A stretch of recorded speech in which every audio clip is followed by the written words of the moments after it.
The LNP leader has laughed off Labor's latest attack on his financial dealings when he was Lord Mayor of Brisbane.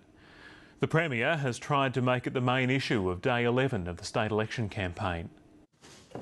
Labor has repeatedly tried to link Campbell Newman to questionable financial deals. Mr Newman has repeatedly shrugged it off as desperate dirt digging. Look, this is just the same old malarkey from the Labor Party that we've seen for the last 11 months. The Australian newspaper says a developer donated $50,000 last year to Mr Newman's Lord Mayoral re-election fund, weeks before Brisbane City Council approved 2 residential towers. Whichever way you look at it, today's revelations involve dodgy donations, they involve a dodgy development approval, and they add up to a dodgy deal. Mr Newman says the approval process was transparent and consistent and he didn't influence council officers.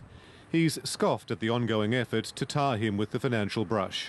So Campbell Newman has a wife, Lisa, who has a brother, Seb, who has a mate, Liam, and Liam has a dog, and the dog ate the homework and also ate the hamster. I mean, come on. These go straight to the question of character. If Mr Newman wants the top job, he's got to answer these questions. The government might refer the issue to the CMC. Mr Newman isn't perturbed. She's clinging to smear and innuendo like a drunk clinging to a light pole.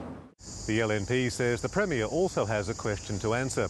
Did the government breach the caretaker rules by directing TransLink to offer free public transport in the southeast after yesterday's train disruptions? Is the free travel an election sweetener and therefore a breach? Oh, you betcha. Oh, you betcha. Anna Bligh says the caretaker rules don't prevent ministers making decisions in extreme circumstances. It means that care and caution should be taken to avoid binding a future government on major financial or policy issues. After 3 days in the southeast, the Premier tonight is back on the road campaigning in regional Queensland. Chris O'Brien, ABC News.